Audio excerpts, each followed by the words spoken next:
Hello,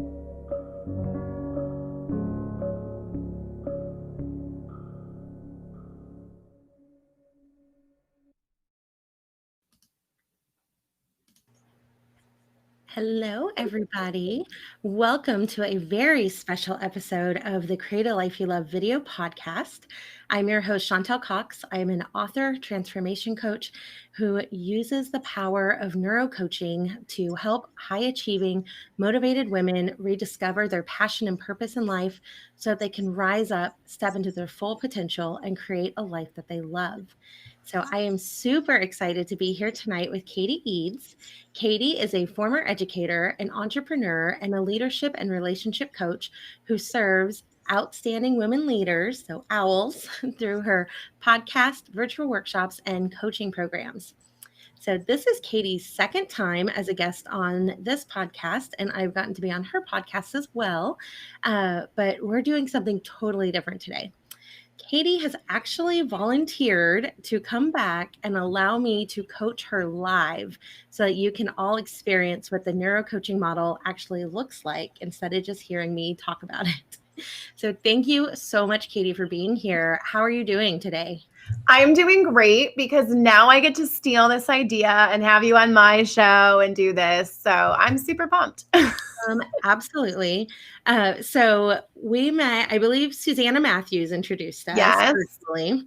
And so I had you on my podcast, then you had me on yours, and then you reached out and you're like, hey, let's do this collab thing. We're both in education. Let's do this virtual workshop for educators, which I think we're going to do again in January. We need And we should talk about letting some other people in that aren't teachers, because I think a few people are jealous that they didn't get a chance to experience what the teachers got, which makes sense. Teachers are awesome. Okay, we will have to discuss that off camera and then keep everybody updated. So stay tuned. That'll be fun. Yes. So here we are again. You graciously volunteered to let me do this. And so I had this idea not too long ago. It kind of popped up in my head and it made me excited. But I was like, I don't know. Like coaching can be a little vulnerable. If we do it live on social media, that seems a bit risky, right? So I wasn't even sure if anybody would be willing, but here you are. And I'm just so grateful. Yeah. Well, as a coach, I get excited anytime someone says, do you want free coaching? Like, yes, I do. And I also know that most people have no idea what why they would want free coaching. So I'm excited because as a coach, I love getting to be in the spotlight. I love being in level 1 and just listening to what I have to say. Oh, absolutely. Yeah, that was a huge part of the neurocoaching program and most coaching programs. So I'm sure the ones that you've gone through too. So we have to do all these like practicum hours. And so a lot of those were done with other coaches in my cohort. And it was awesome. Like it was awesome practice when I got to sit in the coach's seat, but it was even more awesome when I got to like work through my problems for free. Yeah, I had that in the beginning half of my program, and now I just have the clients and I miss that. So I'm excited. Awesome. Good. I'm so excited too. Okay. But due to the nature of this, I do really want to make sure that we set a few ground rules. And so the first one is that Katie, you are completely in control. You get to pick the topic to be coached on that you're comfortable sharing with the world. And the second kind of ground rule is if at any time, you may pick a very simple topic and then we may dig into an internal belief that kind of touches somewhere a little more vulnerable than you're willing to go into on this platform, you 100% have the right to just let me know and we'll divert it in a different direction. And then you and I can go down that path one-on-one off camera another time. And then a kind of ground rule for anybody watching this. So it's really human nature if, someone's sharing like, and I'm struggling with this, or I keep blocking against this and I don't understand why. The first instinct to do is to type in the comments like, oh yeah, girl, me too. I get it. Right. But that in a coaching setting can be really harmful. We don't want to do that because it actually validates the subconscious thoughts, emotions, and beliefs that aren't serving that person and will keep them stuck in that old thought pattern. So please feel free to leave things in the comments, but try really hard not to inadvertently validate her current emotions or beliefs. So, let's see. And also know I will be reviewing the comments at the end of our coaching session because I'm going to be 100% present and focused on supporting Katie during the coaching conversation. And then we'll glance at the comments at the end. So there we go. All right. I think that about covers it. Do you have any questions for me, Katie? No, I'm excited. Okay, awesome. So just so nobody's weirded out, I have a kind of template that I work through just to take notes on. So I am 100% focused on you, but if I'm looking down, it's because I'm writing. I'm not Facebooking. I mean, I guess technically I am, but not really. All right. So what would you like to work on today? So we talked before, I have been writing a book for a year, and I'm not going to say that I'm not any closer than I was when I started, because clearly I am. But I am not, it's not even in my conversation anymore. When I talk to people, I'm not actively working on it because I'm seeing it as a distraction. So that's a current belief I have around it. And it may or may not be. But I had all this time in COVID where it wasn't really a distraction. I could have been writing it every day. And so I would like to have a plan for what that looks like so that 2021 gives birth to a book, because it's not going to give birth to a kid, most likely. Nice. Well, great. So you've been thinking about it for about a year, but at some point you shifted focuses and it became more of a distraction than a primary focus. So tell me more about that. Yeah. So during, the pandemic, March, April, May, I was writing, and I would commit to writing a chapter, but then I always deleted it. It was too perfect.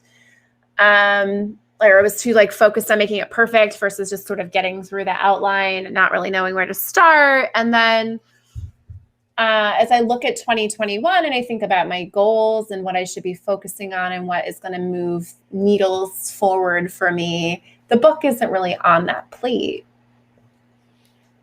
Okay. So with that thought, I guess what was your original kind of why a book? I believe in the power of storytelling. So for my business, I help people rewrite their story. And part of that is separating the emotion from the story so that you can see yourself on the outside as a character, and then coming back together with that story and writing the story that you want. I think we often write stories that are for others. And what I found in my writing of the book is that I'm writing to an audience that is an other. It's not my niche. It's not my people. It's not my community. And so I recognize that, and I would step away, and then I think I would, oh no, this is it. And I would come back, and then I'd step away again. So talk to me about the difference between kind of your niche and your people versus who you were writing the book for. Yeah. So who I want to write this book for is the people I found that learn through hearing other people's stories. And that's, as an educator, that's how we learned before we wrote things down, was we shared stories. And in our stories, we see values and we see parts of ourselves. We see the antagonists, we see the protagonists. Sometimes in all the stories, you can make yourself the protagonist. You can make yourself the antagonist. You get to choose how you write it. So there's power in sharing the ways I've chosen to write my story before. And there's power in sharing how I'm currently writing it. But there's also a lot of, I think I get stuck on, like, I just want to write my current story. And what would that look like? Well, I would be the protagonist in this story. It's the story of love. It's the story of being a dream giver.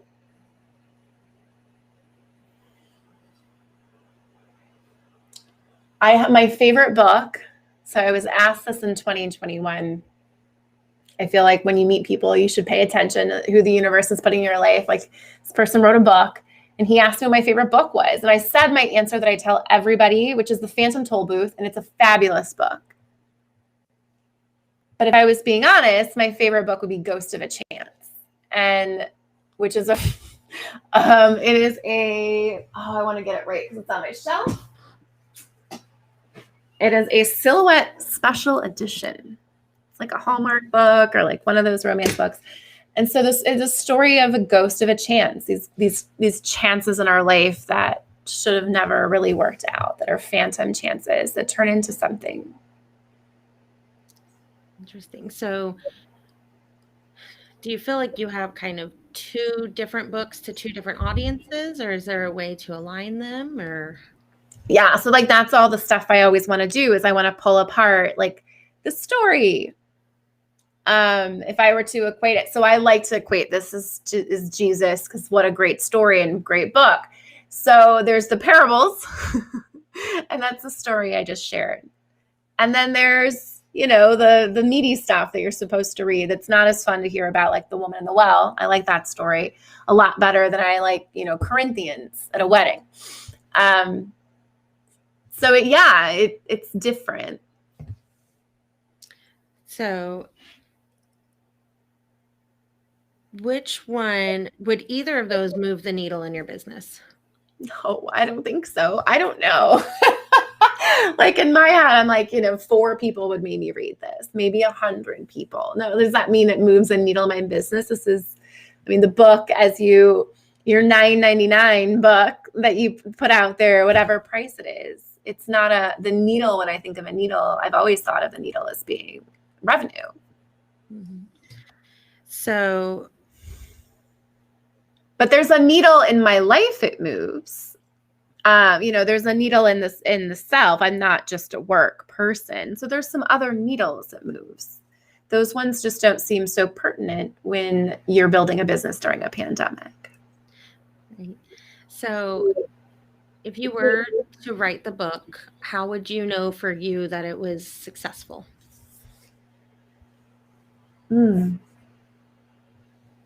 Well, that brings me to a different place, because success is not really about moving a needle. What is it about? It's about impact. And what kind of impact could you make with your book? A coaster, like propping up a door, or it could mean something to someone. It could make them laugh, which is always, it's a dopamine rush, as as a neurocoach. So I suppose if I'm giving you a shot of dopamine, that's a nice gift. Yeah. And so why is writing a book for impact important to you? Mm-hmm. I've been impacted by so many books. And it's silly that this is the book. By the way, this is the only romance trash. I call it a trashy romance novel. It's not even. It's a beautiful story. It's not even. There's nothing trashy about it. Like, I have no idea what his junk looks like. It doesn't talk about it. But I think it mentions it's adequate. But all my books, there are all these books that have made a huge impact that are the research book that you want to read. They have all that information. But this book's still my favorite. And I know that for people that love a story, that love to read that book, that aren't going to make it in those books, because there's a lot of those books on my shelf that I haven't fully finished. There's a lot of those books you get to a point where it's like, I can't bring out a notebook and read this right now.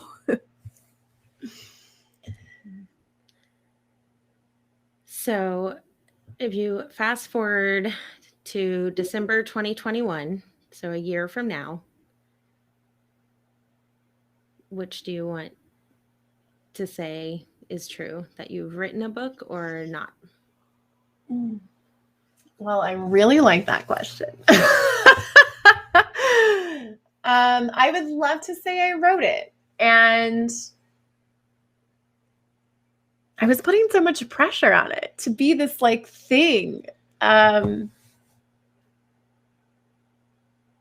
What's the thing you wanted it to be?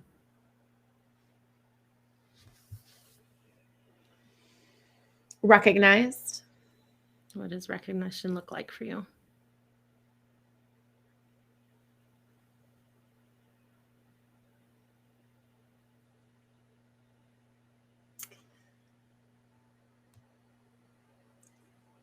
Public and like public. People know about it. People talk about it, whether it is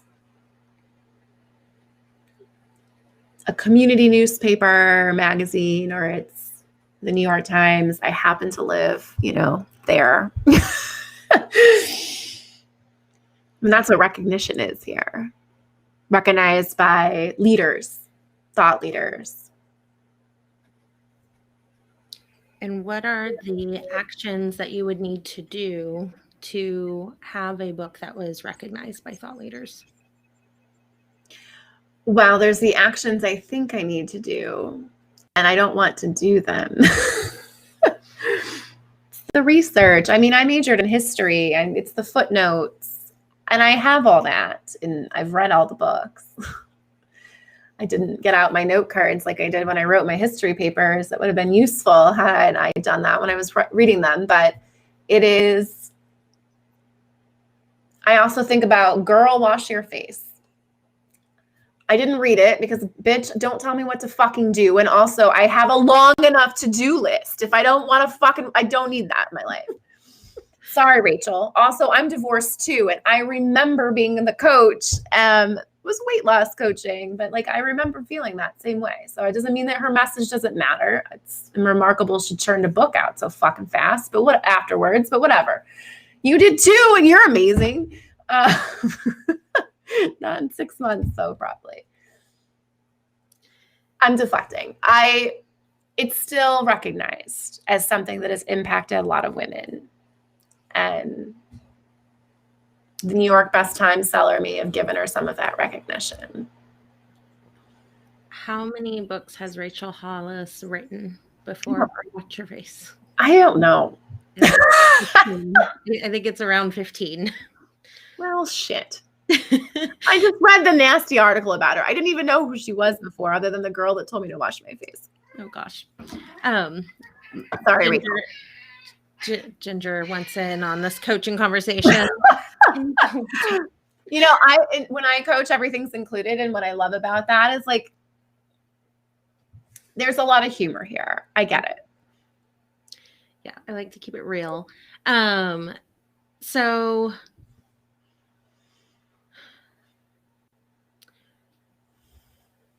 recognition by thought leaders. Is there a certain thought leaders?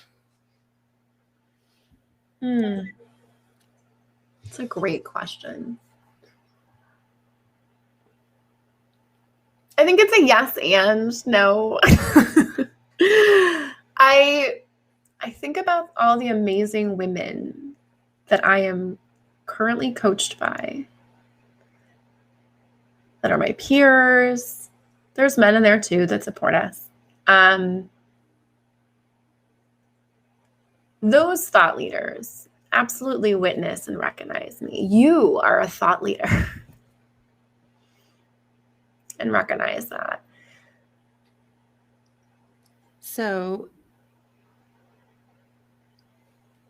I just had a thought that I wanted to circle back to, but now I lost it. Okay. So you would like the book to be recognized by thought leaders. You would like it to make an impact on others and also move the needle revenue-wise in your business. And so what's blocking you? What's standing in your way? Yeah, I think it's the revenue. I think that I need to reframe how I think about this, is that this is part of self. This is part of life. And then there's work. And this isn't part of work. This is just about self and life. And I already have the recognition that I just told you I really wanted. See, Ginger's like, girl, you got this. Girl, Ginger, don't wash your face. Wash your face. You got this.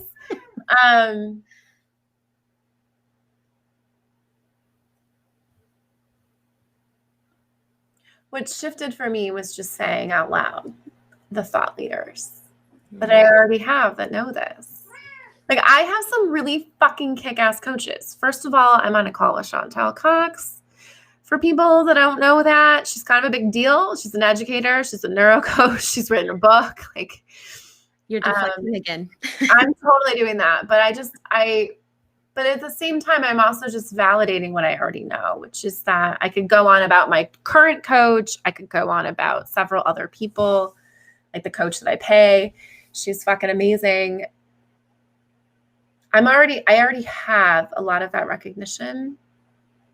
It's just, I need to recognize it within myself as well as recognizing the people around me. So what would that look like for you?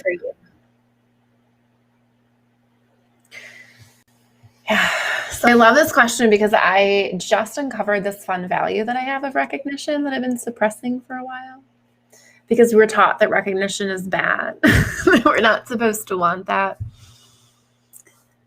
So what that looks like for me is sharing all of this, the book, the journey, with the people I want to be recognized by, with the people that already recognize me. It's not that I want to be, but I'm already recognized by, the cheerleaders, the supporters, the 300 people on my mailing list. Like,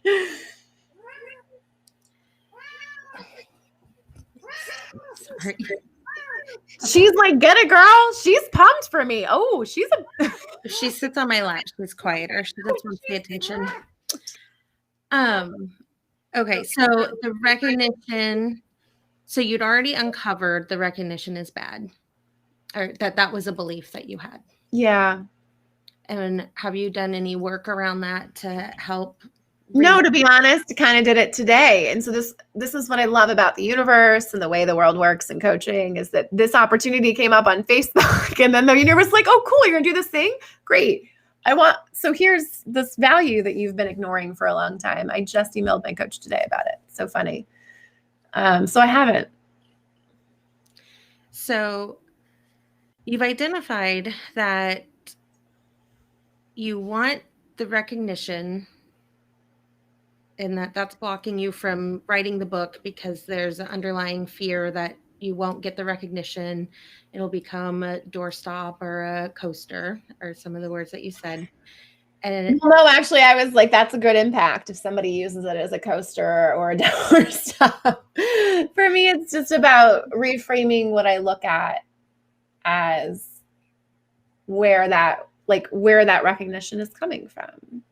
And it's not, I don't mean to write that book that has the footnotes and that has all I could put a bibliography at the end because that would be fair. But just like Ghost of a Chance, it's just a story.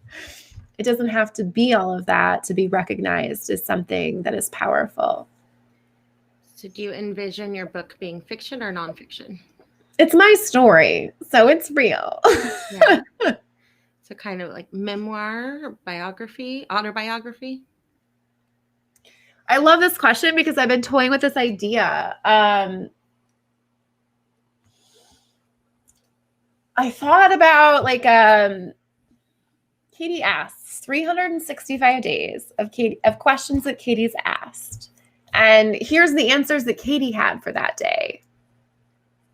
And if I did that, now that we're talking about this, if I did that every day in 2021 until it was the 31st of December, I would have a fucking book.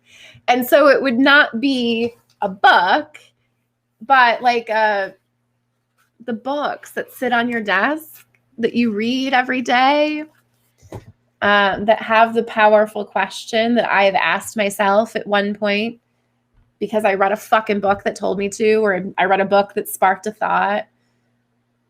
It's the daily blog questions that I write about, the question or that would impact the way that you think, which is literally my mission and purpose, is to disrupt the way you think.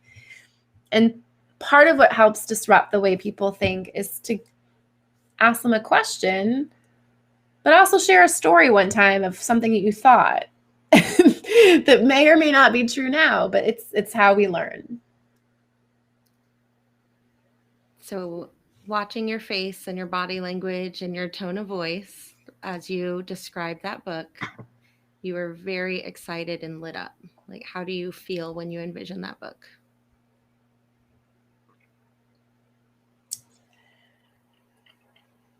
Well, I feel really recognized for all the people that, like, who isn't buying a fucking gift at the end of the damn year for like a calendar, like an inspirational thing. Like, I feel like that's a great, you can tie work into this, but I think it's my impact. It's the values I have. It's all the things that it's something I can do. Like, I can commit to that. So what would be an action step? So I love this. I would need to have on my calendar, because if it's not in my calendar, it doesn't exist, a reminder to write what's Katie asking today, record the video, which I've done many of these. If anyone wants to go to my YouTube channel, quick little plug, and record and write and talk to the publisher I've been talking to about how we make this happen, and then how we make my second book happen. Because this one is like half written. If I want to go in my archives, I've written many blogs. I don't think I have 365 blogs, but that would actually be kind of a fun way to put it together, where you see a complete transformation, and not only the types of questions I asked myself, but the way I answered and the way I told my story. So you already have some of the content written. You're already in contact with a publisher. What's possible for you now? Like a real plan. Like a real one that I'm really excited about right now. I can see that. I love it. What did I tell you before this? I'm like, it'll take a miracle. Like, in my head, I had the image of storming the castle, like Princess Bride, Billy Crystal. It'll take a miracle. Really dating myself there. It's one of my favorite movies. Thank you. My ex hadn't seen it, and if that isn't reason to get divorced. I literally watched Robin Hood Men in Tights like 2 nights ago. Yep. Huh. Guilty. Okay. So you now have clarity on what your first book is going to be. You already have some of the content done, and you have your publisher. So yeah. So, like, what decision are you making from here? I love that question as well. So New Year's I don't have a ton of work stuff planned. I I want to outline my days. Mhm. I've been in waves about excitement about my book before, but what's really different with this is that I want to take people through a year-long journey that I know is possible if you hire a coach.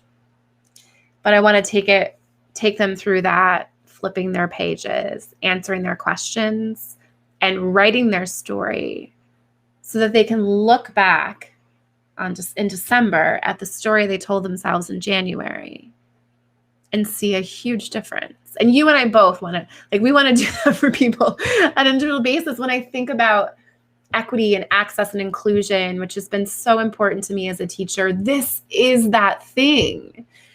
The work that happens outside of the coaching is the work that the human does.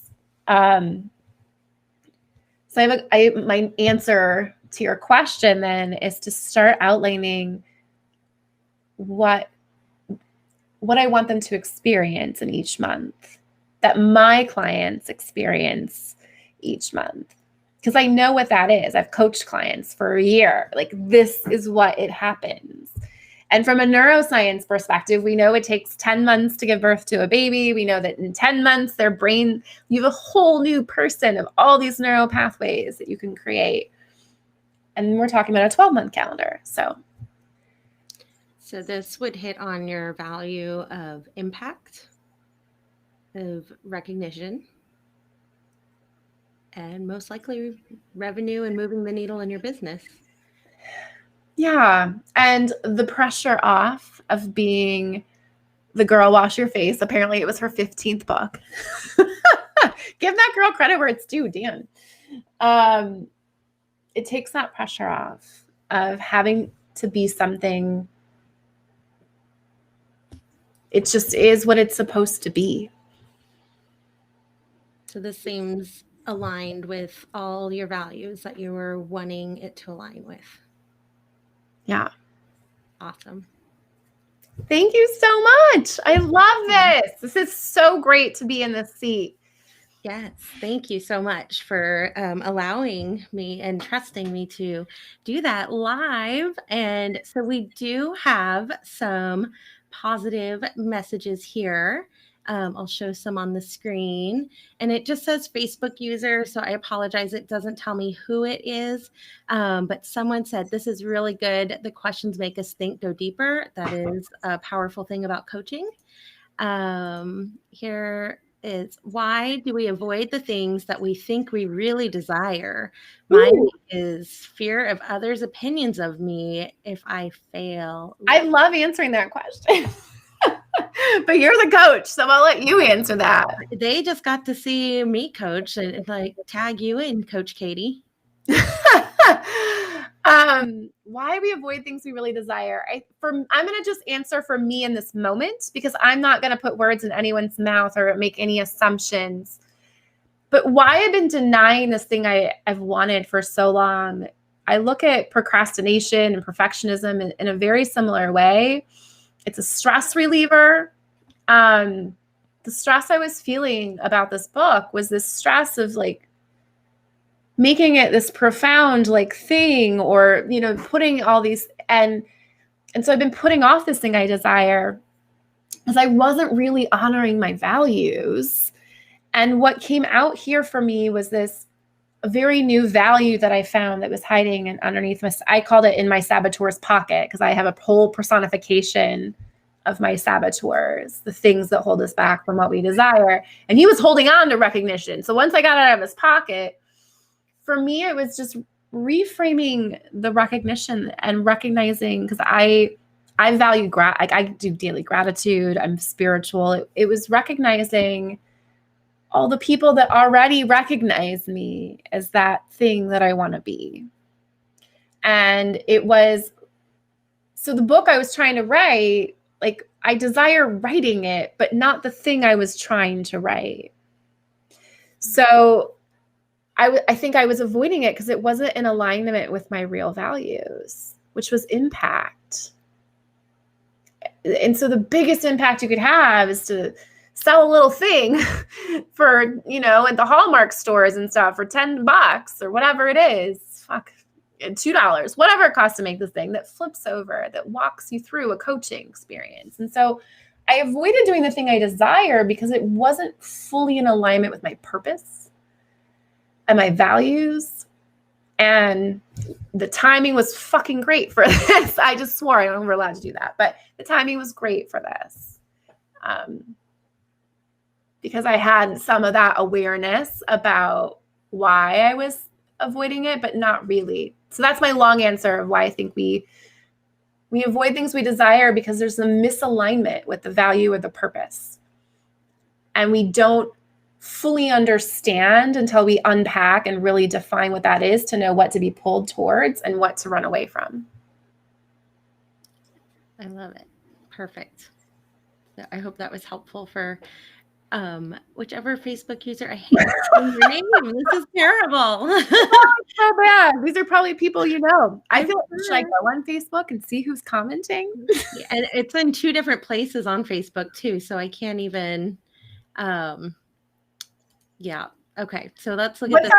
What are our other comments? This is fun now. People are really a part of it. I know. I love the interaction. So you got that sounds really cool, Katie. I love stuff like that. Makes us go deeper. So you already have somebody wanting to buy your calendar thing. And you are coaching, because I think that's where the deeper was coming from. And here's, I think the last one we have so far. Says, "Ooh, I love this.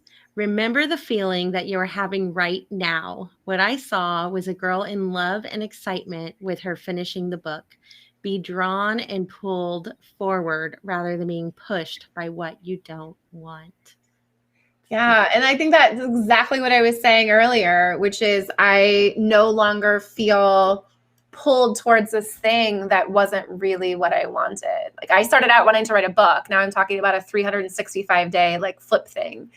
I'm being pulled in a direction that excites me and that I love. It's amazing. Yes, this is just wonderful. That's all the comments that have shown up on this platform. If somebody commented elsewhere, I will be checking the 3 places it's streaming, and I will type in comments for anywhere. I'm also going to update the description so that we can get you the link for Katie's Linktree, which has a ton of things to check out with her. And I will link her YouTube video and go check out what she already has for would you call it What Katie Asks? You can do that, but go check out Chantel. This was a great coaching experience. This is about you, coach, and you crushed it. And thank you very much. I'm excited. I'm excited to let my coach know that I am creative and resourceful, and I've cracked the code simply by doing a free session with you, which is what I tell everyone. So book a session with Chantel. It's a free session. You may or may not have a full-on breakthrough because you haven't done this deep dive into like what's holding you back, but things are going to shift and things change for you. So thank you, Chantel. Tell people where they can find you. Yes, I will definitely do that. So if neurocoaching looks like something that you want to experience, feel free to schedule a 30-minute complimentary clarity call with me. I'll put the link in the description. And I promise you don't even have to do it live on social media unless you give me permission in advance. So thank you, Katie, and everyone else for joining us on this very special episode of the Create a Life You Love video podcast. Just huge thank you to Katie for your willingness and your trust. I'll definitely get her info and my clarity call link in the description. And I do want to mention, I only do the coaching thing part-time. I have a full-time career in special education. And so when I look at my calendar and I look at what I can invest time-wise in order to give quality coaching, I only have 4 slots remaining for one-on-one clients. And it's a 12-week roadmap to create a life you love program. One-on-one on Zoom, just like you saw Katie and I, minus the live streaming on social media. And so if you're interested in what the application process looks like for that, please let me know. And a clarity call is a great place to start. So yes, we have one more comment that says, "So glad I caught you tonight. I am so glad too." And I'm gonna go look on Facebook and YouTube and see who everyone is. So thank you, thank you, thank you. Thank you so much.